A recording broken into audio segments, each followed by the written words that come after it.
ജെറൂസലേമിലാണ് അമ്പിയാക്കന്മാരുടെ മഖർ. എല്ലാ അമ്പിയാക്കന്മാരും നിലനിന്നത് ബഹുമാനപ്പെട്ട ജെറൂസലേമിലാണ്. അതാണ് അൽ മറുൽ മൗഊദ, വാഗ്ദത്ത ഭൂമി. ആ ഭൂമിയോട് ബന്ധമില്ലാത്ത ഒരു മനുഷ്യൻ ഉണ്ടാവില്ല ജെറൂസലേമിനോട്. ജെറൂസലേമിലാണ് മഹ്ശർ നടക്കുക എന്ന് മുഹമ്മദ് മുസ്തഫ. അർളുൽ മഹ്ശർ ജെറൂസലേമാണ്. സിറാത്ത് പാലം ജെറൂസലേമിലായിരിക്കും. ഒക്കെ ജെറൂസലേമിലാണ്. എല്ലാം ജെറൂസലേമിലാണ്. സിറാത്ത് സ്ഥാപിക്കപ്പെടുക ജെറൂസലേമിൽ നിന്നാണ്. മഹ്ശർ നടക്കുക ജെറൂസലേമിലാണ്. നഹ്നു അർളുൽ മിൻ അർളിൽ മഹ്ശരി വൽ മൻശർ എന്ന് പ്രസംഗിച്ചിരുന്നു പണ്ട് യാസിർ അറഫാത്ത്. നഹ്നു മിൻ അർളിൽ മഹ്ശരി വൽ മൻശർ, ഞങ്ങൾ മഹ്ശറിന്റെയും പുനരുത്ഥാനത്തിന്റെയും നാട്ടിൽ നിന്ന് വരുന്നവരാണ്. അതുകൊണ്ടാണല്ലോ ഫലസ്തീൻ പ്രശ്നമാകുമ്പോഴത്തിന് എല്ലാവർക്കും ഒരു പ്രശ്നം. എന്തുകൊണ്ട്? എല്ലാവർക്കും ഒരു ബന്ധമുള്ളതാണ്. ഏത്? ഫലസ്തീൻ. മനസ്സിലായില്ലേ? അതാണ് ഫലസ്തീൻ. അവിടെ ബന്ധമില്ലാത്ത, അവിടെയൊക്കെ ചെല്ലാത്ത ഒരാളുണ്ടാവും. അവിടെ നിന്നാണ് ഇസ്രാഫീൽ കാഹളത്തിലൂടും. ഇസ്രാഫീൽ കാഹളത്തിലൂടും. ഇസ്രാഫീൽ ആകാശത്ത് നല്ല ഊടുക. എവിടുന്ന? ഭൂമിയിൽ നിന്ന്. എവിടുന്ന്? ജെറൂസലേം.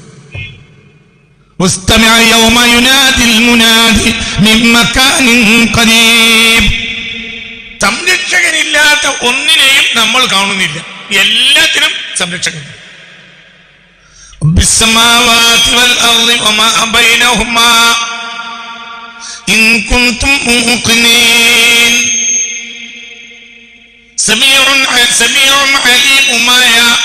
റബ്ബിൽ നിന്നുള്ള അനുഗ്രഹമാണ് ഖുർആൻ. ആരാണ് റബ്ബ്? റഹ്മത്തൻ മിർ റബ്ബിക് ഇന്നഹു ഹുവസ് സമീഉൽ അലീം. ആരാണ് റബ്ബ്? റബ്ബിസ് സമാവാതി വൽ അർളി. ആ റബ്ബ് ആകാശങ്ങളുടെ സംരക്ഷകനാണ്, ഭൂമിയുടെയും സംരക്ഷകനാണ്. അപ്പോൾ ആ റബ്ബിനെ നിങ്ങൾ അംഗീകരിക്കേണ്ടി വരും. ഇനി ഞാൻ മൂന്നാമത്തെ ഒരു വിഭാഗം പറയാം. ഒരു വിഭാഗം ആളുകൾ, മൂന്നാമത്തെ ഒരു വിഭാഗം, അവർ നിരീശ്വരവാദികളല്ല, പക്ഷെ ഖുർആൻ അംഗീകരിക്കുകയുമില്ല. നിരീശ്വരവാദികളാണോ? അല്ല. പലതരം മനുഷ്യൻ തട്ടിക്കൂട്ടി ഉണ്ടാക്കിയ മതത്തിന്റെ ആളുകൾ എന്ന് പറയാം. നിരീശ്വരവാദികളാണോ? അല്ല. എന്നാ ഖുർആൻ അംഗീകരിക്കോ? ഇല്ല. ആ ആളുകൾക്കും ഇതിൽ പാഠമുണ്ട്. എന്താ പാഠം? ദൈവമുണ്ട് എന്ന് അവർ അംഗീകരിക്കേണ്ടി ഉണ്ട്. ദൈവമുണ്ട് എന്ന് അവർ അംഗീകരിക്കുന്നുണ്ട്. ഭൂമി ഉണ്ട്, ആകാശമുണ്ട്, ഒരു ദൈവവുമുണ്ട് എന്ന് അവർ സംരക്ഷിക്കുന്ന ദൈവമുണ്ട് എന്ന് അവർ അംഗീകരിക്കുന്നു. എങ്കിൽ ദൈവമുണ്ട് എന്ന് ഇവർ അംഗീകരിക്കുന്നു.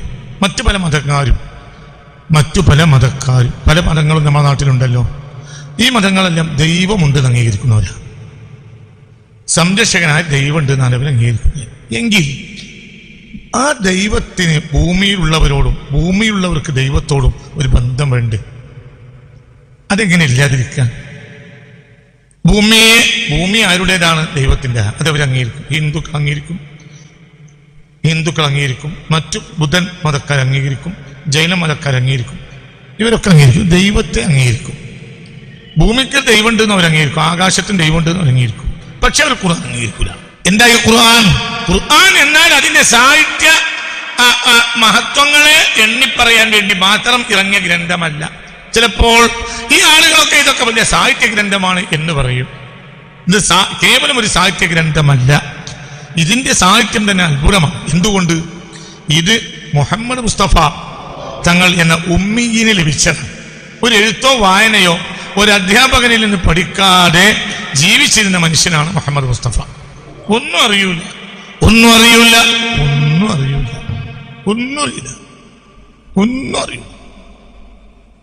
ആട് മേക്കാൻ അറിയും, കാലി മേക്കാൻ അറിയും. പിന്നെയോ കച്ചവടത്തിന് പോയി. അത്ര തന്നെ. ഒരു രാഷ്ട്രീയമോ ഒരു ഭൗതിക സാഹചര്യമോ ഒരു ശാസ്ത്രമോ ഒരു കവിതയോ കവിതാ ചിന്തയോ ഒന്നുമില്ലാത്ത ആളായിരുന്നു മുഹമ്മദ് മുസ്തഫ. തികച്ചും ഉമ്മിയാണ് മുഹമ്മദ് മുസ്തഫ. ഉമ്മാടെ മടിത്തട്ടിൽ നിന്ന് കേട്ടതിനപ്പുറം ഒന്നും അറിയാത്ത ആളാണ് മുഹമ്മദ് മുസ്തഫ. ആ ആളാണ് ഇവര് അംഗീകരിക്കുന്നുണ്ട്. ഇത് അത്ര വലിയ സാഹിത്യ ഗ്രന്ഥമാണ്. ആ സാഹിത്യ ഗ്രന്ഥത്തെ തന്റെ വായിലൂടെ പറഞ്ഞത് മുഹമ്മദ് മുസ്തഫ. അപ്പൊ ഒരു കാര്യം ഉറപ്പിക്കാം, ഇത് ഈ മനുഷ്യൻ്റെതല്ല. ഒരിക്കലും ഈ മനുഷ്യന് കഴിയില്ല. സാധാരണക്കാര് പറയുന്ന കാര്യങ്ങൾ പോലും ഈ മനുഷ്യൻ അറിയില്ല. വിവരം അത്യാവശ്യമൊക്കെ പഠിച്ച ആളുകൾ പറയുന്ന കാര്യങ്ങൾ പോലും ഈ മനുഷ്യൻ അറിയില്ല. അങ്ങനത്തെ ആളാണ് പിന്നത് പറഞ്ഞത്.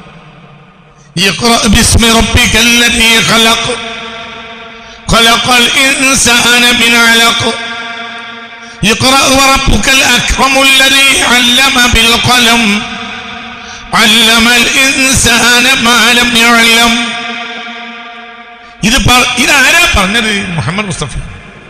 ഉമ്മിയ ദൈവത്തിന് ഭൂമിയിലുള്ളവരോടുള്ള ഒരു ബന്ധമാണ്. അങ്ങനെ പഴയ ബന്ധങ്ങൾ പലതും ഉണ്ടായിട്ടുണ്ട്. മൂസ, സയ്യിദുനാ മൂസ ഒരു ബന്ധമാണ് തൗറാത്ത്.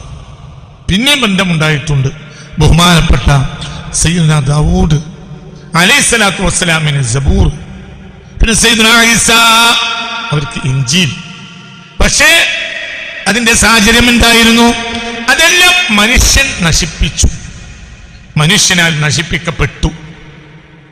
ഭൗതികമായ സാഹചര്യങ്ങൾ അനുഗുണമായില്ല. ഞാൻ പറയട്ടെ, തൗറാത്ത് വന്ന കാലഘട്ടത്തിൽ തന്നെ മടിയന്മാരായ ഒരു ജനതയാണ് അത് ഏറ്റെടുത്തത്. അപ്പോൾ മൂസ മരിച്ചാൽ അലൈഹിസ്സലാം, മൂസ അലൈഹിസ്സലാം ജീവിച്ച കാലത്ത് പോലും അവരത് കയ്യേറ്റില്ല.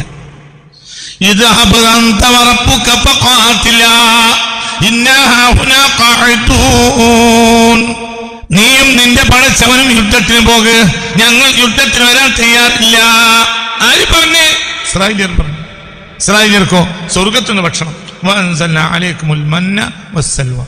മന്നും സെൽവയും 30 കൊല്ലത്തോളം ആകാശത്ത് നിറഞ്ഞു. എന്നിട്ട് അവർ അംഗീകരിച്ചില്ല. തീറ്റ എവിടുന്ന? സ്വർഗത്തുനിന്ന്. കുടി എവിടുന്ന? സ്വർഗത്തുനിന്ന്. ആരാ ഇറക്കി കൊടുക്കുന്നത്? സയ്യിദുനാ മൂസ. മഹത്വം കാരണം ഇറക്കി കിട്ടുക മജ്ജത്ത്.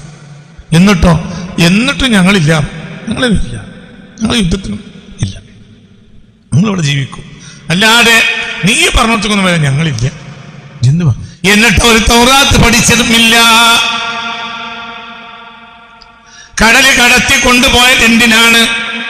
മഹാനായ സയ്യിദുനാ മൂസ അലൈഹിസ്സലാം കടല് കടത്തി കൊണ്ടുപോയത് എന്തിനാണ്? പരിശുദ്ധ ഭൂമിയായ അൽ അർളുൽ മൗഊദ, വാഗ്ദത്ത ഭൂമിയിൽ പ്രവേശിക്കാനാണ്.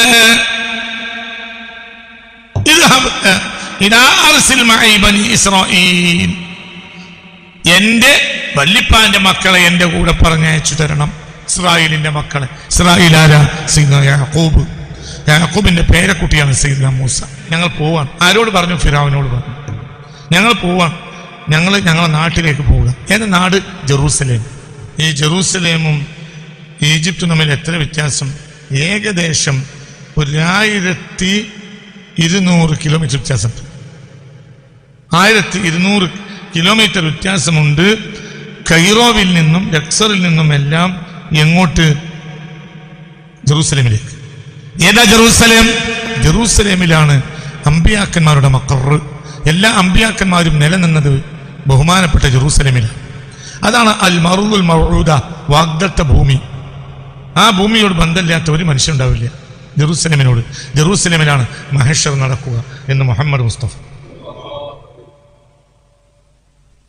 അർളുൽ മഹ്ശർ ജെറൂസലേമാണ്. സിറാത്ത് പാലം ജെറൂസലേമിലാണ്. ജെറൂസലേമിലാണ്. എല്ലാം ജെറൂസലേമിലാണ്. സിറാത്ത് സ്ഥാപിക്കപ്പെടുക ജെറൂസലേമിൽ നിന്നാണ്. മഹ്ശർ നടക്കുക ജെറൂസലേമിലാണ്.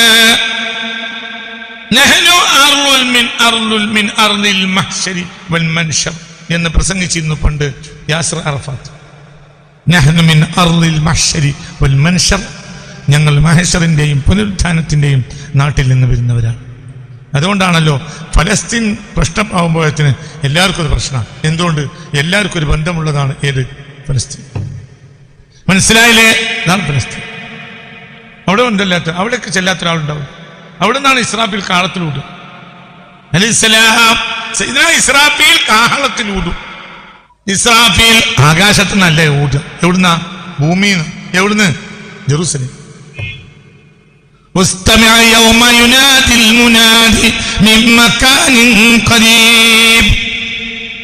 തൊട്ടടുത്ത് നിന്ന് വിളിക്കുന്ന ആൾ വിളിക്കുന്ന ദിവസത്തെ കേട്ട് നിൽക്കുക, ശ്രദ്ധിച്ച് നിൽക്കുക. ഒരായത്തുണ്ട് ഖുർആനിൽ, എടാ മനുഷ്യ നീ ശ്രദ്ധിച്ചു നിന്നോ. യൗമ യുനാദിൽ മുനാദി, വിളിക്കുന്ന ആൾ വിളിക്കുന്ന ദിവസത്തെ, മിൻ മകാനിൻ ഖരീബ്, തൊട്ടടുത്തുള്ള പ്രദേശത്ത് നിന്ന്. മക്കക്കാരെ സംബന്ധിച്ചിടത്തോളം തൊട്ടടുത്ത പ്രദേശമാണ് ഏത്? ജെറുസലേം. മക്കക്കാർക്ക് ഇറങ്ങിയ ആയത്ത മനസ്സിലാവുണ്ട് നിങ്ങൾക്ക് പറഞ്ഞത്.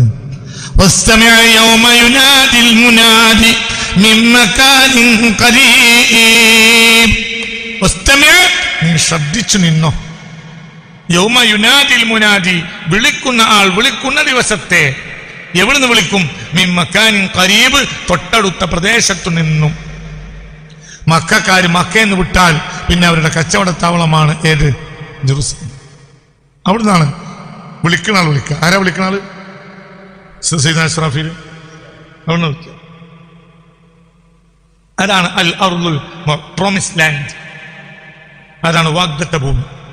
അതാണ് സ്വർഗം എന്ന് പോലും വിശ്വസിക്കുന്ന ചില മതക്കാരുണ്ട്. അത് സ്വർഗമല്ല. അതേ സമയത്ത് മഹ്ശറിന്റെയും ഖിയാമത്ത് നാളിന്റെയും ഏകദേശ കാര്യം അവിടെയായിരിക്കും. എല്ലാം അവിടെയാണ്. എല്ലാം അത് അല്ലാഹു കൊണ്ട് നീട്ടും. ജെറൂസലേമിനെ നീട്ടും. ജെറൂസലേമുമായി ബന്ധമില്ലാത്ത ഒരു മനുഷ്യൻ ഭൂമിയിലുണ്ടാവില്ല. ഒരു മനുഷ്യനെ ഈ ഭൂമിയിലുണ്ടാവില്ല. അവിടെ ഒരു പാറയുണ്ട്. ആ പാറയുമായി ബന്ധമില്ലാത്ത ഒരാളുണ്ടാവും. അതാണ് ഖുബ്ബത്തു സഖ്റ. ആ ഖുബ്ബയുടെ ചുവട്ടിലുള്ള പാറക്കല്ല്. ആ പാറക്കല്ല് സ്വർഗത്തിനുണ്ടെന്ന് വലിയ പറയുന്നു. വലിയ പറയുന്നു. വലിയ പാറ എന്ന് പറഞ്ഞാൽ വലിയൊരു പറയുന്നു. അതിൻ്റെ അടിയിലാണ് ഹബീബ് നബി സല്ലല്ലാഹു അലൈഹി വസല്ലം അമ്പിയാക്കൾക്ക് ഇമാമായി നിസ്കരിച്ചത്. അവിടെ ഹബീബ് റസൂലുള്ളാഹിന്റെ കൽപ്പാദം അടയാളപ്പെട്ടിട്ടുണ്ട്. മിഅ്റാജിന്റെ രാത്രി നബി സല്ലല്ലാഹു അലൈഹി വസല്ലം അവിടെ നിന്നാണ് ആകാശത്തേക്ക് ഉയർത്തപ്പെട്ടത്. ആ പാറയിൽ നിന്നാണ് തിരിച്ചു വന്നത്. ആ പാറയിലേക്കാണ് ആകാശത്തേക്ക് പോയത്. ആ പാറയിൽ നിന്നാണ് ആകാശത്ത് നിന്ന് തിരിച്ചു വന്നതും ആ പാറയിലേക്ക്. അങ്ങനെ സഖ്റത്തുൽ മിഅ്റാജ് എന്നും പേരുണ്ട്. മിഅ്റാജിന്റെ അവിടുന്ന് കയറി അവിടെ ഇറങ്ങി. ആ പാറയുടെ മുകളിൽ ഇരുന്ന ആദ്യത്തെ ആൾ സയ്യിദുനാ ആദം. ആ പാറയുടെ മുകളിൽ ഇരിക്കുമായിരുന്നു സയ്യിദുനാ ആദം. ആ പാറയുടെ മുകളിലേക്ക് വഴി ഇറങ്ങിയിരുന്നു സയ്യിദുനാ ആദം അലൈഹിസ്സലാം. ആ പാറപ്പുറത്തിന് വഹയിന് വേണ്ടി ഇരിക്കാത്ത നബിമാർ മുൻകാലത്ത് ഇല്ല. അങ്ങനെ ഇരിക്കും. അന്ന് ഈ ഖുബ്ബയില്ല. ഖുബ്ബ റസൂലുള്ളാഹിന്റെ കാലത്തിന് ശേഷം ഉണ്ടാക്കിയതാണ്. മർവാൻ ബിൻ ഹക്കം എന്ന രാജാവാണ് ആ ഖുബ്ബ ഉണ്ടാക്കിയത് എന്ന കാരണത്താൽ ആ ഖുബ്ബക്ക് അൽ ഖുബ്ബത്തുൽ മർവാനിയ എന്നും പേരുണ്ട്. അമവി രാജാവായ മർവാൻ ബിൻ ഹക്കമാണ് ആ ഖുബ്ബ ഉണ്ടാക്കിയത്. അത് ഹബീബ റസൂലുള്ളാഹിന്റെയും ഖുലഫാ ഉർ റാഷിദീങ്ങളുടെയും ശേഷമാണ് അമവി ഭരണം. ആ കാലത്താണ് എന്റെ ഈ ഖുബ്ബ ഉണ്ടാക്കിയത്. അതാണ് ഇപ്പം ഖുബ്ബത്തു സഖ്റ എന്ന് പറയും. ഖുബ്ബ പണ്ടില്ല. പണ്ട് എന്ത് മാത്രം? റോക്ക് പാറ മാത്രം. ആ പാറയുടെ മുകളിൽ വഹീന് വേണ്ടി ഇരിക്കും നബിമാര്. അങ്ങനെ ഇരിക്കും. വഹി അവിടെ അങ്ങനെ ഇറങ്ങും. ആ പാറയിൽ നിന്ന് ഒരു വെള്ളം പൊട്ടുകയും അത് താഴ്വാരത്തേക്ക് ഒലിക്കുകയും ചെയ്തിരുന്നു. ആ പുഴയാണ് ജയ്ഹുൻ നദി. സ്വർഗത്തിലെ പുഴയാണ് ജയ്ഹുൻ നദി. ആ ജയ്ഹുൻ നദി ഉത്ഭവിച്ചിരുന്നത് ഈ പാറയിൽ നിന്നാണ്. പിൽക്കാലഘട്ടത്തിൽ ആ നദി വറ്റിപ്പോയി. എന്ത്? ഗുൽമൻ മിൻ ഇൻദി ബനി ഇസ്രായേൽ. ബനി ഇസ്രായേലുകൾ ചെയ്ത അക്രമം കാരണം ആ വെള്ളം വറ്റിപ്പോയി. ഒരു പുണ്യതീർത്ഥം അങ്ങനെ ഒഴുകും. എവിടുന്ന്? ഈ പറയുന്നൊഴുകും. ജയ്ഹുൻ നദിക്കരയിൽ വന്ന് ഇബാദത്തെടുക്കും ജനങ്ങൾ. വല്ലാത്ത മഹാനായ സയ്യിദുനാ ദാവൂദ് അലൈഹിസ്സലാത്തു വസ്സലാമിന്റെ ചരിത്രത്തിലുണ്ട്. ദാവൂദിന്റെ പാട്ട് കേട്ടാൽ അലൈഹിസ്സലാം ജയ്ഹുൻ നദി പോലും നിലച്ചു. അങ്ങനത്തെ പാട്ടുകാരൻ സയ്യിദുനാ ദാവൂദ്. ഭയങ്കര പാട്ട് തന്നെ. ഭയങ്കര. ഇത്ര ഒരു സ്വരഭംഗിയുള്ള ഒരാളില്ല. ലോക ചരിത്രത്തിൽ അത്ഭുതമാണ് സയ്യിദുനാ ദാവൂദ്. അതുകൊണ്ട് തന്നെ ദാവൂദ് നബിയുടേത് ഗദ്യമല്ല, പദ്യമാണ്. സങ്കീർത്തനങ്ങൾ പദ്യമാണ്. ജബൂർ പദ്യ. ഖുർആൻ പദ്യവുമല്ല ഗദ്യവുമല്ല. രണ്ട് വേദഗ്രന്ഥം ഗദ്യമാണ്, തൗറാത്തും ഇഞ്ചീലും. ജബൂർ പദ്യ, ഖുർആൻ പദ്യവുമല്ല ഗദ്യവുമല്ല. പദ്യഗദ്യ സമ്മിശ്രമാണ്. മനസ്സിലായില്ലേ?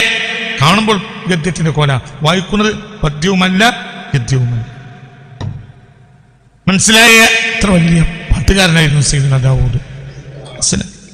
ബഹുമാനപ്പെട്ട അബൂ മൂസൽ അശ്അരി റളിയല്ലാഹു അൻഹുവിനെ കാണുമ്പോഴും അശ്അരിയ കബീലക്കാരുടെ ഓർത്ത് കേൾക്കുമ്പോഴും ഹബീബായ നബി പറയും ലഖദ് ഉഅതൈതു മിസ്മാറൻ മിൻ മസാമിരി ദാവൂദ്, നിങ്ങൾക്ക് ദാവൂദിന്റെ സ്വരഭംഗി കിട്ടിയിട്ടുണ്ട്. മദീനയിൽ അശ്അരിയാക്കൾ എന്ന ഒരു വിഭാഗം ഉണ്ടായിരുന്നു. മദീനയിൽ അശ്അരിയാക്കൾ എന്നൊരു കബീലക്കാർ ഉണ്ടായിരുന്നു. അവരുടെ നേതാവാണ് അബൂ മൂസൽ അശ്അരി റളിയല്ലാഹു അൻഹു. അവർക്ക് വളരെ സ്വരഭംഗിയുള്ള ഒരു പ്രത്യേക ശബ്ദം ഉണ്ടായിരുന്നു. ആ ശബ്ദത്തിൽ അവർ ഖുർആൻ ഓതിയാൽ കാന യസ്തമിഉഹു നബിയുൽ മുസ്തഫ, ഹബീബായ നബി സല്ലല്ലാഹു അലൈഹി വസല്ലം തഹജ്ജുദിന്റെ നേരത്ത് അവരെ വീടിന്റെ ഭാഗത്ത് ഖുർആൻ ഓതുന്നത് കേട്ട് നിൽക്കും റസൂലുള്ളാഹി. ഇത്ര ഭംഗിയാണ്. അവരോട് പറയും, നിങ്ങൾക്ക് അല്ലാഹു പ്രത്യേക തൗഫീഖ് തന്നവരാണ്, നിങ്ങൾക്ക് ദാവൂദിന്റെ സ്വരഭംഗിയാണ്. ഹബീബായ നബി പറയും. അവരുടെ നേതാവാണ് ആര്? അബൂ മൂസ അശ്അരി. അദ്ദേഹത്തിന്റെ 9ാമത്തെ പേരക്കുട്ടിയാണ് നമ്മളെ പള്ളിന്റെ ആധാരത്തിൽ എഴുതിയ അബുൽ ഹസൻ അശ്അരി റളിയല്ലാഹു അൻഹു. ഇത് പറയാനാണ് അശ്അരി മാർഗം എന്നാൽ അബുൽ ഹസനിൽ അശ്അരി റളിയല്ലാഹു അൻഹു ജനങ്ങൾ ബിദ്അത്തിലേക്ക് പോയപ്പോൾ ക്രോഡീകരിച്ച സുന്നത്ത് ജമാഅത്തിന്റെ അഖീദയുടെ മാർഗമാണ് ഏത്? അശ്അരിയ മാർഗം. അതിന്റെ ഇമാമാണ് ആര്? അബുൽ ഹസനിൽ അശ്അരി. അവരുടെ വല്യാപ്പയാണ് ആര്? അബൂ മൂസൽ അശ്അരി. ഒരിക്കൽ ഇരിക്കുന്ന കൂട്ടത്തിൽ പുണ്യനബി സ്വല്ലല്ലാഹു അലൈഹി വസല്ലം പറഞ്ഞിട്ടുണ്ട്, ജനങ്ങൾ ഹക്കിൽ നിന്ന് തെറ്റുന്ന കാലത്ത് അബൂ മൂസ നിനക്കൊരു പേരക്കുട്ടി ഉണ്ടാവും, അതുവഴി മുഅ്മിനീങ്ങൾ രക്ഷപ്പെടും എന്ന് റസൂലുള്ളാഹി പറഞ്ഞിട്ടുണ്ട്. യാ അയ്യുഹല്ലദീന ആമനൂ മൻ യർതദ്ദ മിൻകും അൻ ദീനി ഫയഅതില്ലാഹു ബിഖൗമിൻ യുഹിബ്ബുഹും വയുഹിബ്ബൂനഹു എന്ന ആയത്ത് വിശദീകരിച്ചപ്പോഴാണ് ഹബീബായ നബി അത് പറഞ്ഞത് സ്വല്ലല്ലാഹു അലൈഹി വസല്ലം. ഈ ആയത്ത് മാഇദയിലെ 54ാമത്തെ ആയത്ത്. യാ അയ്യുഹല്ലദീന ആമനൂ മൻ യർതദ്ദ മിൻകും അൻ ദീനി ഫസൗഫ യഅതില്ലാഹു ബിഖൗമിൻ യുഹിബ്ബുഹും വയുഹിബ്ബൂനഹു അദില്ലത്തിൻ അലൽ മുഅ്മിനീന അഇസ്സത്തിൻ അലൽ കാഫിരീന يجاهدون في سبيل الله لا يخافون لومة لائم ولا يخافون لومة لائم ذلك فضل الله يؤتيه من يشاء والله واسع عليم. ഈ ആയത്ത് ഹബീബായ നബി സല്ലല്ലാഹു അലൈഹി വസല്ലം തങ്ങൾക്ക് ഇറങ്ങി. അപ്പോൾ സയ്യിദുനാ ജിബ്രീൽ ആയത്തും കൊടുത്തു പോയി. റസൂലുള്ളാഹി സ്വല്ലല്ലാഹു അലൈഹി വസല്ലം ഇങ്ങനെ തിരിഞ്ഞു നോക്കുമ്പോൾ ആയത്തോതി, യാ അയ്യുഹല്ലദീന ആമനൂ മുഅ്മിനീങ്ങളെ മൻ യർതദ്ദ മിൻകും അൻ ദീനിഹി, നിങ്ങളിൽ ആരെങ്കിലും ദീനിനെ തൊട്ട് തെറ്റിപ്പോയാൽ ഫസൗഫ യഅതില്ലാഹു ബിഖൗമിൻ, ജനങ്ങൾ തെറ്റിപ്പോകുന്ന കാലത്ത് അല്ലാഹു ഒരു ഖൗമിനെ കൊണ്ടുവരും. യുഹിബ്ബുഹും വയുഹിബ്ബൂനഹു, ആ ഖൗമിനെ അല്ലാഹുവും ഇഷ്ടപ്പെടും, അവർ അല്ലാഹുവിനെയും ഇഷ്ടപ്പെടും. അങ്ങനത്തെ ഒരു ഖൗമിനെ കൊണ്ടുവരും എന്ന് ഈ ആയത്ത് ഇങ്ങനെ ഓതി. എന്താണ് അവരുടെ പ്രത്യേകത? അദില്ലത്തിൻ അലൽ മുഅ്മിനീൻ, മുഅ്മിനീങ്ങളോട് വിനയം കാണിച്ചുകൊണ്ട് ജീവിക്കും. കഴിഞ്ഞുപോയ എല്ലാ മുഅ്മിനീങ്ങളെയും കഫറാക്കൂല, എല്ലാ മുഅ്മിനീങ്ങളെയും നല്ലത് പറയും. പിന്നെ അദില്ലത്തിനാൽ മുഅ്മിന ആയിസത്തിനാലിൽ സത്യനിഷേധികളുടെ മുന്നിൽ അവർ യോഗ്യന്മാരായി നിൽക്കും.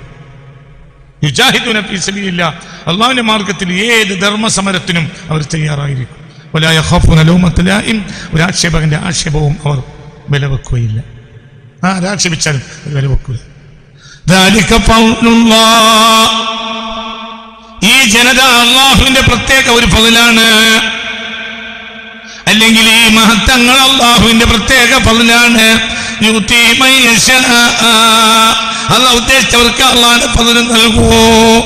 ഈ ജനതയെ ഒരാൾ തെരഞ്ഞെടുത്താൽ അത് അല്ലാഹുവിന്റെ ഫദ്ലാണ്. അല്ലാഹു ഇഷ്ടപ്പെട്ടവർക്ക് ഈ ജനതയെ കൂടാൻ കഴിയുള്ളൂ. അല്ലാഹു വാസിഉൻ അലീം. ഈ ആയത്തിറങ്ങി സയ്യിദുനാ ജിബ്രീൽ അലൈഹിസ്സലാം പോയി റസൂൽ അങ്ങനെ നോക്കിയ ആയത്തോട് ഇങ്ങനത്തെ ജനത വരുന്നുണ്ട്. അപ്പോൾ അബൂ മൂസ അശ്അരിയെ ചൂണ്ടി പറഞ്ഞു, ഈ ജനത ഇവന്റെ പിന്നിൽ വരുന്ന ജനതയാണ്. ഇമാം റാസി തഫ്സീറുൽ കബീറിൽ ഈ സംഭവം രേഖപ്പെടുത്തിയിട്ടുണ്ട്. അവരവർ ഉപയോഗിച്ച് സുഖമെടുക്കുന്ന സാധനങ്ങൾക്ക് മതാ എന്ന് പറയുന്നു. അദ്ദുനിയാ കുല്ലുഹാ മതാ വഖൈറു മതാഇഹാ അൽ മർഅത്തു സ്വാലിഹാ. അവരവർ ഉപയോഗിച്ച് സുഖമെടുക്കുന്ന സാധനത്തിനാണ് എന്ത് പറയാ? മതാ. അക്കാലത്ത് അവരുടെ ഷറഫ്, അവരുടെ ഇൽമോ, അവരുടെ തഖ്വയോ ആവൂല. അവരുടെ മതാ കയ്യിലുള്ള മുതൽ, മറ്റേ ഐഫോൺ, എല്ലാ വസ്തുക്കൾക്കും അധികാരമുണ്ട്. പക്ഷേ മുപ്പര കയ്യില് നോക്കിയ അലിപ്പ് വരല്ല. പക്ഷേ വലിയ കാറുണ്ട്, ചോറുണ്ട്, ആളുണ്ട്, വീട്ടുണ്ട് എല്ലാം. അപ്പൊ വലിയ മാന ഞങ്ങളെ മൂല്യൊരു ഭയങ്കരാണ്. ഒരു കാലത്ത് ജനതയുടെ മഹത്വം എന്ന് പറഞ്ഞാൽ അവരുടെ മത്തായിരിക്കും. മത്തായില്ലേ ചെറുപ്പവും മത്താവും. അവരെ ഷറഫ് അക്കാലത്ത് അവർ ഉപയോഗിച്ച മത്തായി ഉപയോഗിച്ച സാധനങ്ങളുടെ വലുപ്പവും വില കൂടുതലും ആയിരിക്കും അവരുടെ ഷറഫ്. അവരുടെ പെണ്ണുങ്ങളാണ് അവരുടെ ഖിബില. പെണ്ണുങ്ങളെ ഖിബിലാണ്. ഇങ്ങനെ പിന്നെ മാറിയിട്ടുണ്ട് ഉദാഹരണം പറഞ്ഞാണ്. അതേ സമയത്ത് വലിയൊരു ശതമാനം ഇപ്പോഴും അങ്ങനെയാണ്. സുന്നി ഒന്നുമില്ല. മജ്‌ലിസുന്നൂർ ചെല്ലാൻ വേണ്ടി പുറപ്പെട്ടപ്പോൾ സുന്നി പള്ളിക്കുള്ള പ്രസിഡന്റ് നേരെ പുറത്തെ പള്ളിക്ക് ഈ ജാതി ഹുറാപ്പാത്തിനൊന്നും ഇന്നെ കിട്ടൂ, ഈ ജാതി ഹുറാപ്പാത്തിനൊന്നും ഇന്നെ കിട്ടൂ. ആദ്യം സുന്നി പള്ളിക്കൊക്കെ കമ്മിറ്റി കയറുമ്പോൾ പഠിക്കട എന്തട സുന്നി. ഈ കാര്യം പറയേണ്ടത് ആലിമീങ്ങളാണ്. ഏത് ആലിമീങ്ങൾ? അഹ്ലു സുന്നയുടെ ആലിമീങ്ങൾ, അല്ലാതെ വഹാബികൾ അല്ല. വഹാബികൾക്ക് ദീനിൽ ഒരു അധികാരവുമില്ല. അഹ്ലു സുന്നയുടെ ആലിമീങ്ങൾ പറയണം എന്റെ ദീൻ കാര്യം. നാലിൽ ഒരു മദ്ഹബ് അംഗീകരിക്കുന്നവർ പറയണം. അവർ നമുക്ക് എതിര് പറഞ്ഞാലും സ്വീകരിക്കണം. കാരണം അതാണ് ദീന്. അവരെതിര് പറഞ്ഞാലും അംഗീകരിക്കണം. എന്റെ അതാണ് ദീൻ. എതിര് പറഞ്ഞാലും അനുകൂലം പറഞ്ഞാൽ വിഷയമല്ല. അപ്പൊ ഇത് ഞാനിത് പറയാൻ കാരണം എന്താണ് നമ്മളെ പള്ളി? നമുക്ക് പള്ളിക്ക് ഒരു ആധാരമുണ്ട്, ഒരു വൈലോണ്ട്. ആ വൈലമാണ് എന്ത്? ഈ വൈലോയിൽ എഴുതിയിട്ടുണ്ട്. ഇതാദ്യം കമ്മിറ്റൊന്ന് ഇരുന്ന് പഠിക്കണം. ജയ്ഹു നബിയെ പറഞ്ഞതുകൊണ്ട് പറഞ്ഞു വന്നതാണ്. തിരിച്ചു പോവുക. അപ്പോ മൂസ അശ്അരി റളിയല്ലാഹു അൻഹുവിനോട് ഹബീബായ നബി സല്ലല്ലാഹു അലൈഹി വസല്ലം തങ്ങൾ പറഞ്ഞു, ഖൗമു ഹാദാ, ഇത് ഇവന്റെ പിന്നിലുള്ള ഒരു ഖൗമാണ്. ഏത് ഖൗമ്? ജനങ്ങൾ ദീനിൽ നിന്ന് തെറ്റുന്ന കാലത്ത് ഹക്കായ മാർഗത്തിലേക്ക് ജനങ്ങളെ കൊണ്ടുവരുന്നവര്. ആ അബൂ മൂസ അശ്അരി റളിയല്ലാഹു അൻഹുവിന്റെ 9ാമത്തെ പേരക്കുട്ടിയാണ് നമ്മുടെ അഖീദയുടെ, നമ്മളെ ബൈലോയിൽ എഴുതിയ അബുൽ ഹസനിൽ അശ്അരി റളിയല്ലാഹു അൻഹു. ഇതിലൂടെ പറയണ കാരണം എന്താ? അശ്അരിയാക്കണ സ്വരഭംഗി ജയ്ഹു നബിയെ പറ്റി പറഞ്ഞതുകൊണ്ട് പറഞ്ഞതാ. ജയ്ഹു നബിയുടെ ഒഴുക്ക് പോലും നിലച്ചു. അങ്ങനത്തെ പാട്ടുകാരനായിരുന്നു സയ്യിദുന, അള്ളാഹുവിന്റെ മഹത്വം പാടും സയ്യിദുന ദാവൂദ് അലൈഹിസ്സലാം. അതാണ് വാഗ്ദത്ത ഭൂമി ജെറൂസലേം. ആ ജെറൂസലേമിലേക്ക് ജനതയെ കൊണ്ടുപോകാൻ വേണ്ടി ഒരുങ്ങി. ജെറൂസലേമിന്റെ യഥാർത്ഥ അവകാശികൾ ആരാണ്? ഇസ്രായേലികളാണ്. ജെറൂസലേം അടക്കമുള്ള ഫലസ്തീൻ അടക്കമുള്ള നാടിന്റെ അവകാശികൾ ഇസ്രായേലികളാണ്. പിന്നെന്തിനാ നിങ്ങൾ തല്ലുണ്ടാക്കണ പോലെ? അതിന് ഇന്നത്തെ ഇസ്രായേലികൾ അല്ല, ഒരു യൂറോപ്യന്മാരാണ്. ഇന്നത്തെ സിയോണിസ്റ്റുകൾ ആരല്ല? ഇസ്രായേലികളല്ല. ഇസ്രായേലികൾ ആരാ? ബനു യാക്കൂബ്, യാക്കൂബ് നബിയുടെ മക്കൾ. ഇവർക്ക് യാക്കൂബ് നബിയുടെ ഒരു ബന്ധമില്ല. ഇവരെവിടുന്ന് വന്നതാ? ഇവര് മെഡിറ്ററേനിയൻ കടന്നു വന്നതാ. അറ്റ്ലാന്റിക്കും കടലും കടന്നു വന്നവരാണിവര്. മെഡിറ്ററേനിയനും അറ്റ്ലാന്റിക്കും കടന്നു വന്നവരാണിവര്. അവര് യൂറോപ്യന്മാരാണ്. അവർ യാഫത്തിന്റെ മക്കളാണ്. അവര് യജൂജ് മഅജൂജാണ്. അവർക്ക് ഈ ഭൂമിയിൽ ഒരവകാശവും ഇല്ല. അവർക്ക് ഈ ഭൂമിയിൽ അവകാശം ഉണ്ടാക്കി കൊടുത്തത് വഹാബികളാണ്. 1914 വഹാബികൾ കരാർ എഴുതി, ഹിജാസ് ഞങ്ങൾക്ക് രാജ്യമാക്കി തരുകയാണെങ്കിൽ ഫലസ്തീനികൾ ജൂതന്മാർക്ക് കൊടുക്കുന്നത് ഞങ്ങൾക്ക് സമ്മതമാണ്. എന്താണ് വഹാബികളെ പ്രശ്നം എന്ന് വഹാബികൾക്കെതിരെ പ്രസംഗിക്കുന്ന ഈ തലയെക്കെട്ടുകാരൻ മോലിക്കറിയില്ല. മോലി വിചാരിച്ചത് ഇവർ 20 റക്അത്ത് തറാവീഹ് നിസ്കരിക്കാത്ത പോലെ പ്രശ്നം. തറാവീഹ് നിസ്കരിച്ചില്ലെങ്കിൽ ഒരു വിഷയം ചെയ്യണം, അവൻ പഠിക്കണ്ടേ? ഒരു കാര്യം ചെയ്യണമെങ്കിൽ അത് പഠിക്കണ്ടേ? വഹാബികളെ പ്രശ്നം എന്താണ്? വഹാബികൾ മുസ്ലിം ലോകത്തിന്റെ ശത്രുക്കളാണ്. നിങ്ങളെ മഹാബത്തിന്റെ അടുത്തുനിന്നാണ് വഹാബികൾ കൂടി പഠിച്ചോനെ ഫലസ്തീൻ നമുക്ക് കിട്ടട്ടെ ഒരു കാര്യമല്ല. കൊടുത്തത് അവരല്ലേ? ഇത് പകൽ വെളിച്ചം പോലെ സത്യ. പക്ഷേ എന്താണ്? ഓല കയ്യിൽ പൈസ. ഇത് ചെയ്തതാരാ? വഹാബികള്. പിന്നെ എന്തേ പറയാത്ത? ഓല കയ്യിൽ എന്തുണ്ട്? എന്താ മൗര്യമാർക്ക് പഠിച്ചൂടെ? പഠിച്ചാ പിന്നെ അങ്ങോട്ട് പിരിവിടാൻ പറ്റൂല. ഇപ്പൊ പഠിക്കണ്ട. നമ്മൾ ഇങ്ങനെ നിസ്സാരപ്പെട്ട കാര്യങ്ങൾ ഇങ്ങനെ പറഞ്ഞു തല്ലുകൂടി നടക്കുക. വഹാബികൾ ജൂതന്മാരെ ഏജന്റുകളാണ്. എല്ലാവരുടെ കയ്യിലും വാട്സപ്പിൽ എന്ത് കാസിമിക്കെതിരാണ് ആര് പറഞ്ഞു? അബ്ദുറഹ്മാൻ സുഡൈസി പറഞ്ഞു. സുഡൈസി അതല്ലട പറയാ. സുഡൈസി ആരാ? ഈ വഹാബിന്റെ കുടുംബൻ. ഈ സുഡൈസി അല്ലേ കഴിഞ്ഞ കൊല്ലം കഅബാലയത്തിനടുത്ത് പ്രസംഗിച്ച എന്ത് ഇസ്രായേലിനോട് ബന്ധം സ്ഥാപിക്കാൻ നമുക്കല്ലേ?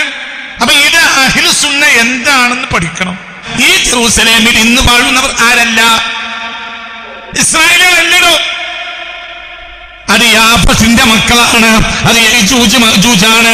അവർ അറ്റ്ലാന്റിക്കും മെഡിറ്ററേനിയനും കടന്നു വന്നവരാണ്. നേരെ മറിച്ച് ഇസ്രായേലും നമ്മളും തമ്മിൽ ഒരു കടലിന്റെ ഇടയില്ല. യൂറോപ്യരും നമ്മളും തമ്മിൽ ഒരു കടലിന്റെ ഇടയുണ്ട്. ഏതാ കടല്? ഒന്നൊരിക്കൽ മെഡിറ്ററേനിയൻ, അല്ലെങ്കിൽ അറ്റ്ലാന്റിക്. ഇത് കടക്കാതെ ഏഷ്യൻ രാജ്യങ്ങളിൽ പ്രവേശിക്കാൻ യജൂജ് മഅജൂജിന് കഴിയുകയില്ല. നേരെ മറിച്ച് ബനു ഇസ്രായേലികൾ ആരാണ്? എല്ലാം ഇബ്രാഹിമിന്റെ മക്കളാണ്. മുഹമ്മദികൾ ആരാണ്? സല്ലല്ലാഹു അലൈഹി വസല്ലം ഇബ്രാഹിമിന്റെ മക്കളാണ്. യജൂജ് മഅജൂജ് ആരാണ്? അവർക്ക് ഇബ്രാഹിമുമായി ഒരു ബന്ധവും ഇല്ല. അവർ പണ്ട് പോയതാ. അവർക്ക് ഇബ്രാഹിം എന്ന് കേട്ടിട്ടേ. നമുക്ക് ഇബ്രാഹിം കേട്ടാൽ നമ്മൾ വലിയപ്പല്ലേ. ഇസ്രായേലികൾക്കോ യഥാർത്ഥ ഇസ്രായേലികൾക്കോ ഓരി വല്യപ്പ. യൂറോപ്യന്മാർക്കോ എന്ത് ബന്ധം? ഏതോ ഒരു കാക്ക. യൂറോപ്യന്മാർ ഇവിടെ പ്രശ്നം ഉണ്ടാക്കാം. ഇബ്രാഹിം നബിന്റെ മണ്ണിൽ പ്രശ്നം ഉണ്ടാക്കാൻ ഇബ്രാഹിം നബിന്റെ മണ്ണിൽ പ്രശ്നം ഉണ്ടാക്കാൻ പാടില്ല. അത് ഇബ്രാഹിം നബിയുടെ ലോകത്തെ സമാധാനത്തിന്റെ പ്രതീകമാണ്. ആര്? സയ്യിദുനാ ഇബ്രാഹിം. ഇബ്രാഹിം നബി അലൈഹി സ്വലാത്തു വസ്സലാം നാടേടാ? അടിസ്ഥാനം ഇറാഖ്, പിന്നെ അങ്ങനെ പോയി ജോർദാന്, പിന്നെ സിറിയ, പിന്നെ അങ്ങനെ വന്നിട്ട് നേരെ ഈജിപ്ത്, പിന്നെ ജെറൂസലേം. ഇതൊക്കെയാണ്. ഇതിലെല്ലാം ഇങ്ങനെ ഒരായുസ് മുഴുവൻ കളിച്ച ആളാണ് സയ്യിദുനാ ഇബ്രാഹിം. BC 1822 മരണം. BC 1997 അഭിപ്രായമുണ്ട് ജനനം.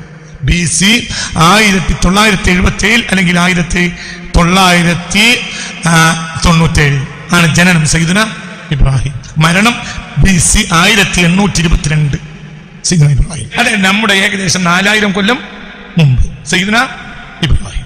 ഇബ്രാഹിം നബി അലൈഹി സ്വലാത്തു വസ്സലാമിന് പ്രധാന മക്കൾ 2, ഇസ്മായിൽ, ഇസ്ഹാഖ്. വേറെ മക്കളുണ്ട്, പക്ഷെ അവരുടെ ചരിത്രം വരാത്തതുകൊണ്ട് അവരെ നമ്മൾ ഒരു മക്കളുടെ ചരിത്രം പറയുന്നല്ലാതെ ജനതകളുടെ ചരിത്രത്തിൽ പറയില്ല. 2 മക്കളിലാണ് ഇബ്രാഹിം നബിക്ക് തലമുറ വരുന്നത്. ഒന്ന് ആരിൽ? സയ്യിദുനാ ഇസ്മായിൽ. അവരിൽ വന്നവരാണ് മുഹമ്മദികൾ. മുഹമ്മദികൾക്ക് വേണ്ടി ദുആ ചെയ്താൽ അല്ലാഹു തആല അവനെ വലിയ ആകാരം മരിപ്പിക്കില്ല. എല്ലാ ദിവസവും രാവിലെ ദ്വാരക്കേണ്ട ദുആ ഞാൻ പറഞ്ഞാൽ അപ്പം തന്നെ പറഞ്ഞാൽ മുഹമ്മദികൾക്ക് ദുആ ചെയ്താൽ വലിയ ആകാരം മരിക്കൂല. പറഞ്ഞെന്ന പ്രാവർത്തികമാക്കണം. എല്ലാ ദിവസവും രാവിലെ വൈകുന്നേരവും, എല്ലാ ദിവസവും രാവിലെയും വൈകുന്നേരവും മുഹമ്മദിയാക്കൾക്ക് വേണ്ടി സല്ലല്ലാഹു അലൈഹി വസല്ലം മുഹമ്മദിയ വിഭാഗത്തിൽപ്പെട്ടവർക്ക് വേണ്ടി ദുആ ചെയ്താൽ ലാ യമൂതു ഇല്ലാ ബഅദ മാ കാന വലിയ, വലിയല്ലാതെ അയാൾ മരിച്ചു പോവുകയില്ല. ഒരുപാട് ഇമാമിയങ്ങൾ രേഖപ്പെടുത്തിയിട്ടുണ്ട്. എന്താ ദുആ?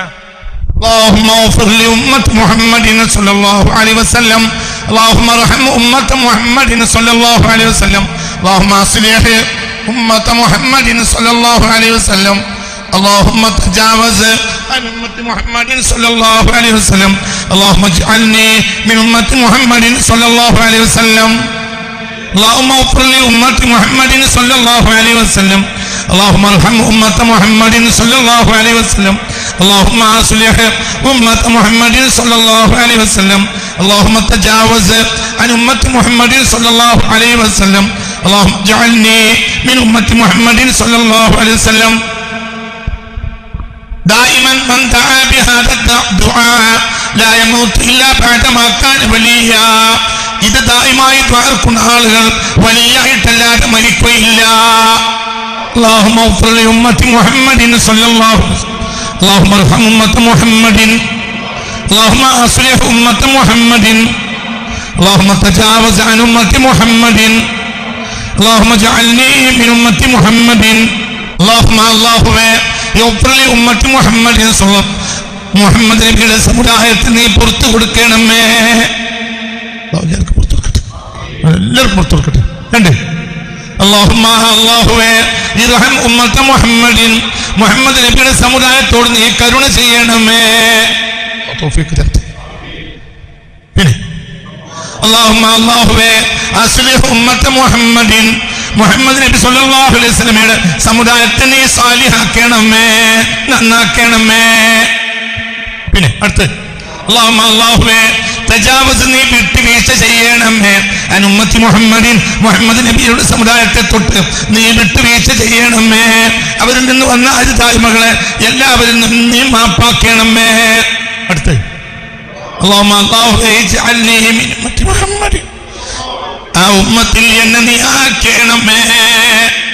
നമ്മൾ പറഞ്ഞിട്ട് കാര്യമില്ലല്ലോ, ലിസ്റ്റിൽ അവിടെ കയറണ്ടേ? ഞാനാണ് നന്നാണെന്ന് കാര്യമില്ല. അള്ളാന്റെ ലിസ്റ്റിൽ ഏത് പേരിൽ വരണം, ഏത് രജിസ്റ്ററിൽ വരണം?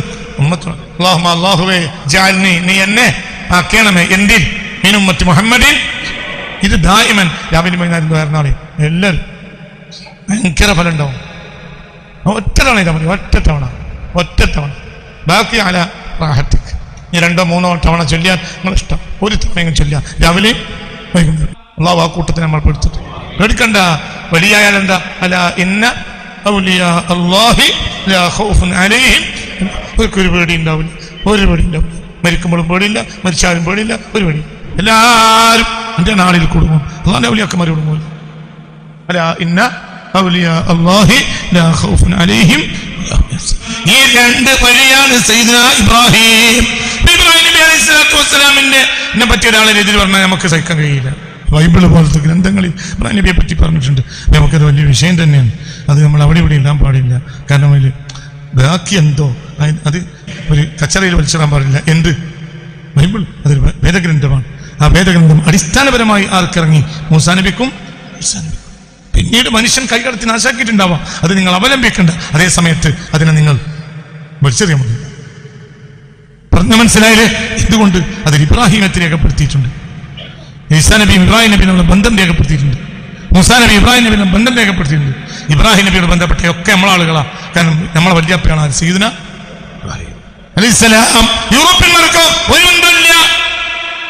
മനുഷ്യകുലത്തിൽ നിന്ന് ഇബ്രാഹിം നബി അലൈഹിസ്സലാത്തു വസ്സലാമിന്റെയും ആയിരക്കണക്കായ വർഷങ്ങൾക്ക് മുമ്പ് ഏഷ്യൻ രാജ്യങ്ങളിൽ നിന്ന് പിരിഞ്ഞ് യൂറോപ്പിൽ പോയവരാണ് അവര്. അപ്പോൾ അവരെ പരമ്പര ആര് വഴിയല്ല? ഇബ്രാഹിം നബി വഴിയല്ല, ഇബ്രാഹിം നബി വഴിയല്ല അലൈഹിസ്സലാം. ഇബ്രാഹിം നബി വഴിയല്ല അവരെ പരമ്പര. ഇബ്രാഹിം നബി അലൈഹിസ്സലാത്തു വസ്സലാം വഴി 2 പരമ്പരയാ. ഒന്ന് ഇസ്മായിലിയത്ത്, ഒന്ന് ഇസ്ഹാഖിയത്ത്. ഇസ്ഹാഖിന്റെ മകനാണ് അലൈഹിസ്സലാം സയ്യിദുനാ യാഖൂബ്. യാഖൂബിന്റെ ഓമന പേരാണ് ഇസ്രായീല്. അവരുടെ മക്കളാണ് ബനു ഇസ്രായീല്. അപ്പൊ അവർക്കൊരു പ്രശ്നം ഉണ്ടായാൽ നമുക്ക് പ്രശ്നം തന്നെയാ. പക്ഷെ അവരാരാകണം? ബനു ഇസ്രായേലാണ്. അവരെ നമ്മളുടെ ബന്ധം പൊക്കിൾ കൂടിന്റെ ബന്ധമല്ല. അതിന്റെ അപ്പുറത്തെ ബന്ധം അർത്ഥമാക്കാൻ കഴിയൂല. ആരും ബനു ഇസ്രായേലികളും നമ്മളെ ബന്ധം മുറിച്ചു മാറ്റാൻ കഴിയൂല. പക്ഷെ ഇന്ന് ഇസ്രായേലികൾ എന്ന് പറയുന്നവരാരാ? ഒരു ഇസ്രായേലികളല്ല. അവർ ഈ ഡയമണ്ട് വില്ലേജിലേക്ക് പാഞ്ഞു വന്നതാണ്. ഇവിടെ മുതലുണ്ടെന്ന് വിചാരിച്ചിട്ട് ചിന്തിക്കുക. വലിയ പാഠങ്ങളാ. പഴയ കാലത്ത് ഇവർ ഈ നാട്ടിലേക്ക് പാഞ്ഞു വന്നപ്പോഴാണ്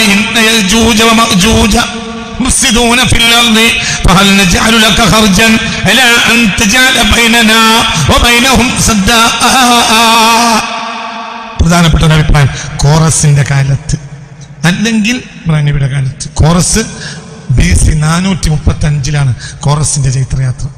BC 435 കോറസ് രാജാവായിരിക്കും ദുൽഖർനൈൻ എന്നാണ് ഒരു അഭിപ്രായം.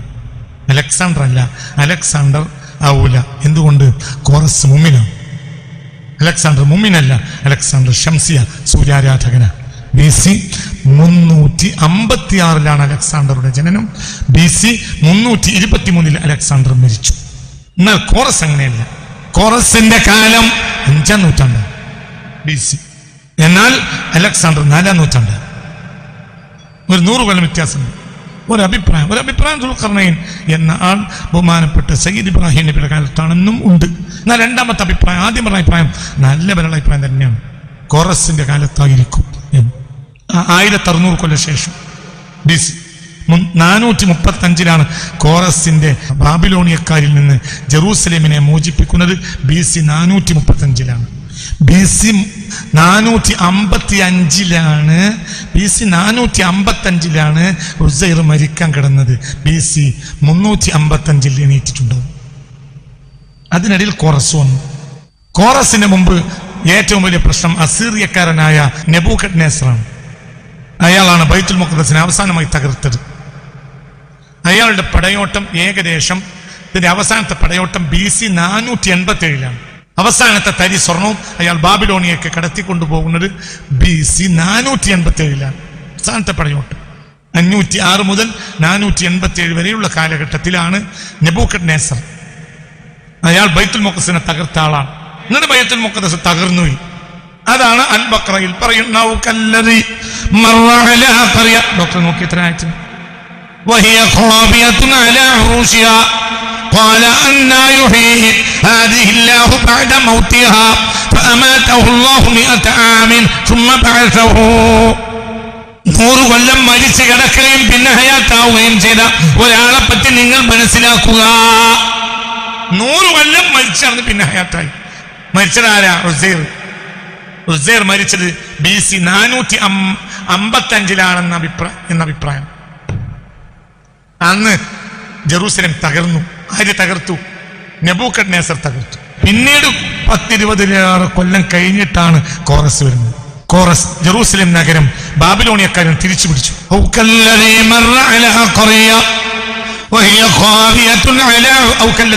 ഒരു പട്ടണത്തിന്റെ അരികിലൂടെ നടന്നുപോയ ഒരാളെ പറ്റി ചിന്തിക്കുക. അയാളെപ്പോലെ അല്ലെങ്കിൽ അയാളെപ്പോലെ ആ പട്ടണം അതിന്റെ മേൽക്കോര നഷ്ടപ്പെട്ട് എല്ലാം ശൂന്യമായിരുന്നു. കാല അപ്പോൾ ഈ ഏകാന്ത പഥികനായ ഇയാൾ പറഞ്ഞു, ഈ മൃതമായി കിടക്കുന്ന ചത്തു കിടക്കുന്ന ഈ പട്ടണം ഇനി അള്ളാഹു ജീവിപ്പിക്കുമോ എന്തോ. അപ്പോൾ അയാളെ മരിപ്പിച്ചു. അള്ളാഹു 100 years ഉറങ്ങല്ല, മരിച്ചു. പിന്നെ ജീവിപ്പിച്ചു. വിശദമായി വലിയ ചർച്ചയുള്ള ആയത്ത പിന്നെ പറയുന്നത്. മുമ്പൊരിക്കൽ ഞാൻ പറഞ്ഞിട്ടുണ്ട്, ഇനി പറഞ്ഞത് അല്ലെങ്കിൽ 1000 വട്ടം പറഞ്ഞാൽ തീരാത്ത ചർച്ചകളുണ്ട്. തിരിച്ചു ഇതാരാ? ഇത് ഉസൈറാണ്. ഈ ഉസൈറിനെ പറ്റിയാണ് പിന്നെ ഉസൈറുള്ളാന്റെ മോനാണ് ഇസ്രായേലികൾ വാദിച്ചത്. ഇത് BC 455 സാധ്യത. അപ്പോൾ ശംസിയ കണക്കനുസരിച്ച് അദ്ദേഹം എണീക്കുന്നത് BC 355, 100 വർഷം. BC 435 കോറസ് രാജാവ് വന്നിട്ട് ബാബിലോണിയക്കാരിൽ നിന്ന് ജെറൂസലേമിനെ രക്ഷപ്പെടുത്തിയത്. അതിനുശേഷം അവിടെ ബൈത്തുൽ മുഖദ്ദസ് പുനർനിർമ്മിച്ചു. പിന്നെ ഹയാത്തായി ആര്? ഉസൈറിനോട് അള്ളാഹ് ആദ്യം പറയണോ കേളാണ്. അപ്പോൾ മനോഹരമായി പട്ടണവും മനോഹരമായി ബൈത്തുൽ മുഖദ്ദസും പുനർനിർമ്മിക്കപ്പെട്ടിട്ടുണ്ട്. ഇതിന് കാരണക്കാരൻ കോറസാ. കാരണം ഉസൈർ മരിക്കുന്ന കാലത്ത് അധികാരമാർക്കാ? ബാബിലോണിയക്കാർക്ക്. അവർ തീയാരാധകരാണ്. ബാബിലോണിയക്കാരിൽ നിന്നാണ് ഇസ്രായേലികൾ തീയാരാധന പഠിച്ചത്. ഇന്ന് ലോകം മുഴുവൻ മുസ്ലിമീങ്ങളല്ലാത്തൊരു മുഴുവനും തീയാരാധകരാണ്. തീ ഒരു വലിയ വിഷയമാണ്. തീയിൽ നിന്ന് മാറിയത് ജനത മുസ്ലിമീങ്ങളാണ്. ഇത് എവിടുന്ന് തൗറാത്തിന്റെ ആളുകൾ എങ്ങനെ പഠിച്ചു? ഒരുപാട് കാലം അവരെ അടിമകളാക്കി ആര്? അസീറിയക്കാരും ബാബിലോണിയക്കാരും. അവരാരാ? തീയാരാധകർ. ഇവർക്ക് തീയാരാധന എവിടെ നിന്ന് കിട്ടി? അവർക്ക് റോമിൽ നിന്ന്, ഗ്രീക്കിൽ നിന്ന് കിട്ടി. പണ്ടേ തീയാരാധകരാണ്. യേജൂജ് മജൂജ്. ഇബ്രാഹിം നബി അലൈഹി സ്വലാത്തു വസ്സലാം വരുന്ന കാലത്തും ബാബിലോണിയക്കാരെ പ്രധാനപ്പെട്ട ആരാധനമൂർത്തിയാണ് എന്ത്? അഗ്നി, സൂര്യൻ. അതുകൊണ്ടാണ് ഞാൻ മറഞ്ഞു പോകുന്നവരെ ഞാൻ ഇഷ്ടപ്പെടുന്നില്ല എന്ന് പറഞ്ഞത്. എന്താ കാരണം? അവരാരാധിക്കുന്ന ആരാ? സൂര്യനെ. സിറാത്തുല്ലദീന അൻഅംത അലൈഹിം ഗൈറിൽ മഗ്ദൂബി അലൈഹിം. നല്ലവരെയും മോശപ്പെട്ടവരെയും ചരിത്രം പഠിച്ചാൽ ഹിദായത്ത് കിട്ടും. തൗഫീഖ് തരട്ടെ. ഭയങ്കര ഇവരാരാ? ജെറൂസലേമികളാരാ? സുലൈമാൻ നബിയുടെ മക്കള്. സുലൈമാൻ മരിക്കുന്നത് BC 923 സുലൈമാൻ അലൈഹി സ്വലാത്തു വസ്സലാമിന്റെ വലിയ ബാപ്പയായ ദാവൂദ് രാജാവ് BC 997 മുതൽ 957 വരെ 40 കൊല്ലം. പിന്നെ മകൻ സെയ്ദ് സുലൈമാൻ 35 കൊല്ലം. 957 മുതൽ 923 വരെ സെയ്ദ് സുലൈമാൻ. 923 അസർ നിസ്കരിക്കാൻ നിന്നപ്പോൾ സുലൈമാൻ അലൈഹി സ്വലാം മരിച്ചുപോയി. മരിച്ചു. അസ്ർ നിസ്കാരം ബഹുമാനപ്പെട്ട സുലൈമാൻ നബിക്ക് നിർബന്ധമായിരുന്നു. അസ്ർ നിസ്കാരത്തിലാ സുലൈമാൻ നബി മരിച്ചത് BC 923. പിന്നെയോ വമ്പനെ പിമ്പില്ല. ഒരൊത്താളുണ്ടാവില്ല, വമ്പനെ പിമ്പില്ല. അങ്ങനത്തെ ഒരാൾ പിന്നെ വന്നില്ല. മക്കളെല്ലാം തമ്മിൽ തല്ലി. ഇസ്രായേലികൾ പല ഗ്രൂപ്പുകളായി പല മക്കളെയും ശക്തിപ്പെടുത്തു. അവർ തമ്മിൽ തല്ലി. ആരുടെ മക്കൾ? സുലൈമാൻ മക്കൾ. അങ്ങനെ ആ രാജസ്ഥാനം കിടമത്സരം കൊണ്ടും തല്ലുകൊണ്ടും ബഹളം കൊണ്ടും നശിച്ചുകൊണ്ടിരിക്കുമ്പോൾ അസീറിയക്കാരോട് വന്നു. ആദ്യം കൊണ്ടുപോയത് 80 വണ്ടി കാളവണ്ടിക്കുള്ള സ്വർണം ബൈത്തുൽ മുഖദ്ദസിന്. അക്കാലത്തെ ലോകത്തെ അത്ഭുതമാണ് ഏത്? ബൈത്തുൽ മുഖദ്ദസ് സ്വർണം കൊണ്ടുണ്ടാക്കിയത്. രാജാവ് വലിയ മുലാളിയല്ലേ? വലിയ മുലാളിയാണ്. ദാവൂദ് നബി അലൈഹിസ്സലാം പണി തുടങ്ങി വെച്ചു. അത്ര ചുമര് ഉയർന്നപ്പോൾ ദാവൂദ് അലൈഹിസ്സലാം മരിച്ചുപോയി. അപ്പോൾ പിന്നെ പണി ഏറ്റെടുത്തു നബിയുല്ലാഹി സുലൈമാൻ. പിന്നെ സുലൈമാൻ നബി പണിയെടുത്തു, സ്വർണം കൊണ്ട് നിറച്ചു. BC 9-ാം നൂറ്റാണ്ടിലെ അസീറിയക്കാരാദ്യമായി ജെറൂസലേം ആക്രമിച്ചപ്പോൾ കൊണ്ടുപോയത് 80 കാളവണ്ടി സ്വർണമാണ്. 80 കാളവണ്ടി സ്വർണം. അതൊക്കെ എവിടെയിരുന്നു? ബൈത്തുൽ മുഖദ്ദസിലുണ്ട്. BC 923 സയ്യിദ് സുലൈമാൻ വഫാത്തായപ്പോൾ മക്കള് പലർക്കും വലത്തിലായി. ആ മക്കൾ ഓരോ ഗ്രൂപ്പാണ് തിരിഞ്ഞു. മറ്റൊരു വന്നു. മറ്റൊരു പണ്ടേ അസൂയ. ആരോട്? ജെറൂസലേമിനോട്. കാരണം എന്താ? ജെറൂസലേം എന്ന് പറഞ്ഞാൽ സ്വർണത്തിന്റെ ഒരു സംഗതിയാണ്. 10,000 ആളുകളാണ് സബൂർ വായിക്കുക. തൗറാത്തും സബൂറും ജെറൂസലേമിൽ ഇരുന്നിട്ട് പകൽ 5,000 വഖഫിന്റെ മുതലുണ്ടായിരുന്നു. അവർക്കെല്ലാം ശമ്പളത്തിന് വഖഫിന്റെ ഭൂമി മുതല്. അതൊക്കെ ഞങ്ങൾ ആലോചിച്ചു. അല്ലോ, അത് ആലോചിച്ചിട്ട് ഞാൻ ഭയങ്കര ജയ്ഹുന്നതി ഇങ്ങനെ ഒഴുകും. ലോകത്തിന്റെ നാനാഭാഗത്തും ആളുകൾ വരും ജയ്ഹുൻ നദിക്കരയിൽ ഇരുന്നിട്ട് അല്ലാഹുവിനെ ഇബാദത്ത് ചെയ്യാൻ. സ്വർഗത്തിൽ നിന്നുള്ള നദിയാണ് എന്ത്? ജയ്ഹുൻ. എന്താ കാര്യം? എവിടുന്നായി വെള്ളം വരുന്നത്? ഈ പാറ എവിടുന്ന് വന്നു? സ്വർഗത്തിൽ. 5 കിലോമീറ്റർ ചുറ്റളവിലാണ് മതിലുള്ളത് ബൈത്തുൽ മുഖദ്ദസിന്. എത്ര? 5 കിലോമീറ്റർ ചുറ്റളവ്. അതിന് 41 കവാടങ്ങൾ ഉണ്ടായിരുന്നു. ലോകത്ത് ആ കാലഘട്ടത്തിൽ ഏറ്റവും സമ്പൽ സമൃദ്ധമായ മണ്ണ് ജെറൂസലേമായിരുന്നു. അപ്പോൾ ഈ മുതല കട്ടുകൊണ്ടുപോകാൻ പൂടിയ മനസ്സിലായില്ലേ? അത് എന്തിനു ശേഷവും ഈ മുതലിന് വേണ്ടി പണിയെടുത്തിരുന്നു. ആര്? അത് കിട്ടാൻ വേണ്ടി കൊതിയായിരുന്നു. ആർക്ക്? യൂറോപ്യന്മാർക്ക്. പണ്ട്. കാരണം ലോകത്തെ സ്വർണ്ണഖനികളുടെ തറവാടാണത്. എല്ലാവരും ഉണ്ടായിരുന്നു. ലോകത്തെ ഏറ്റവും ലോകത്തിനെ തീറ്റിപ്പോറ്റാനുള്ള സമ്പത്ത് ഷാമിലുണ്ട്. മുഹമ്മദ് മുസ്തഫ. ഷാമിന്റെ തലസ്ഥാനാണ് ഏത്? ജെറൂസലേം. ഒന്ന് ഡമാസ്കസും. മനസ്സിലായില്ലേ? ലോകത്തിന് വേണ്ടി തീറ്റിപ്പോറ്റാനുള്ള മുതൽ ഈ 2 നാട്ടിലുണ്ട്, ഡമാസ്കസും ജെറൂസലേം. ആ പണ്ട് കണ്ടേ യൂറോപ്യന്മാർക്ക് അതൊന്നുമില്ല. ഒരു നെണ്ട് നിന്ന് ജീവിക്കണമല്ല. അവർക്ക് ഇത് കേട്ടപ്പോ പൂജയായി. അപ്പോൾ അവര് കടലും കടന്ന് വന്ന് ഇത് കക്കാൻ വേണ്ടി വന്നപ്പോൾ അതിന് മതിൽ കെട്ടിച്ച് ആര്? മനസ്സിലായ ദുൽഖർനൈൻ. ആ ദുൽഖർനൈൻ ആരാണെന്ന് കരുതി തർക്കമുണ്ട്. ഒന്ന് ഇബ്രാഹിം നബിയുടെ കാലത്താണ്, അതല്ല കോറസ് ആണെന്നും അഭിപ്രായമുണ്ട്. ജെറൂസലേം അവസാനമായി മോദിപ്പിച്ചത് കോറസ് ആണെന്ന കാര്യത്തിൽ തർക്കമില്ല. ആ കോറസ് തന്നെയായിരിക്കും ദുൽഖർനൈൻ എന്ന് അഭിപ്രായപ്പെട്ട പണ്ഡിതന്മാരും ഉണ്ട്.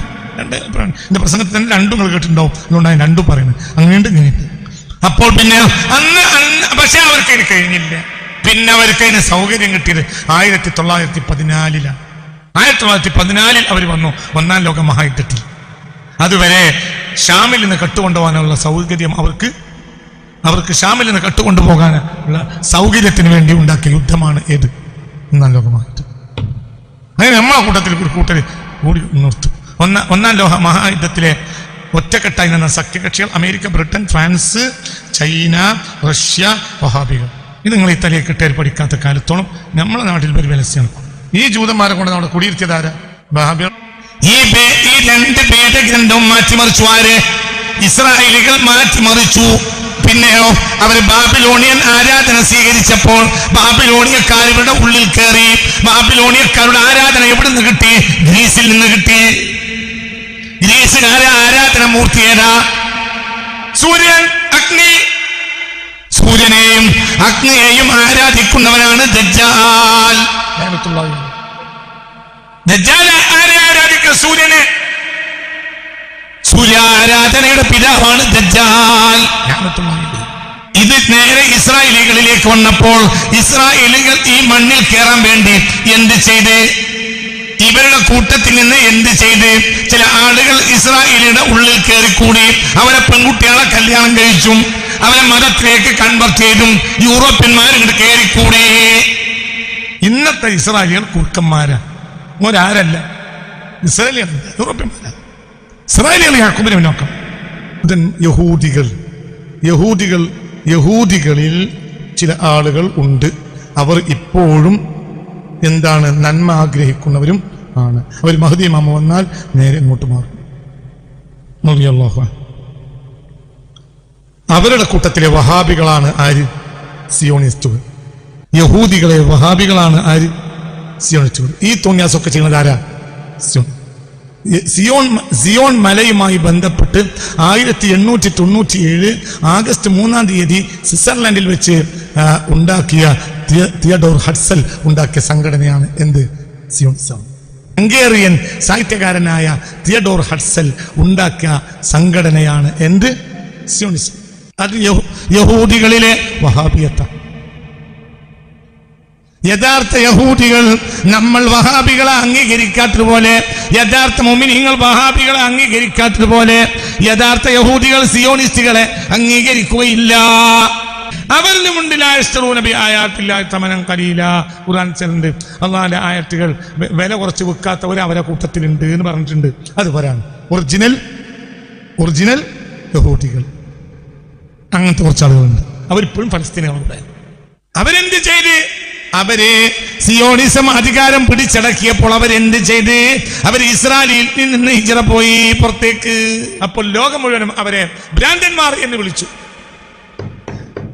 ഇസ്രായേൽ 1948 മെയ് 14-ാം തീയതി ഇസ്രായേൽ എന്ന രാഷ്ട്രം സ്ഥാപിതമായപ്പോൾ യഥാർത്ഥ യഹൂദികൾ എന്ത് ചെയ്ത്? ഈ ഇസ്രായേലിൽ നിന്ന് ഹിജ്റ പോയി പുറത്തേക്ക്. എന്തുകൊണ്ട്? ഇവരോടുകൂടെ സഹിക്കാൻ കഴിയൂല, മുസ്ലിമീങ്ങൾ നല്ലോരാണ്. അങ്ങനെ കുറഞ്ഞ ന്യൂനപക്ഷം അസ്ലി യഹൂദികൾ ഇന്ന് ഭൂമിയിലുണ്ട്. അവർ ഈസാ നബിയുടെയും മഹദി ഇമാമിന്റെയും വരുമ്പോടുകൂടെ ഹക്കിന്റെ മാർഗത്തിൽ ഉറച്ചു നിൽക്കുകയും ഇന്നത്തെ സിയോണിസത്തിനെതിരെ യുദ്ധം ചെയ്യുകയും ചെയ്യും. ഈ വിഭാഗവും ഇവർക്കൊക്കെ ഇവർ പിൽക്കാലഘട്ടത്തിൽ എന്തുണ്ടായിട്ടുണ്ടെങ്കിലും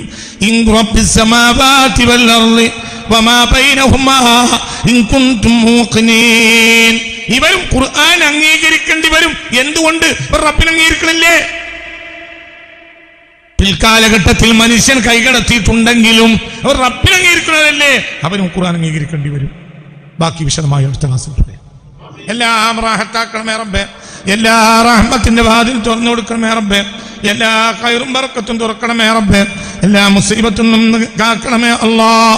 റബ്ബനാ ആതിനാ ഫിദ്ദുനിയാ ഹസന വഫിൽ ആഖിറതി ഹസനതൻ വഖിനാ അദാബന്നാർ.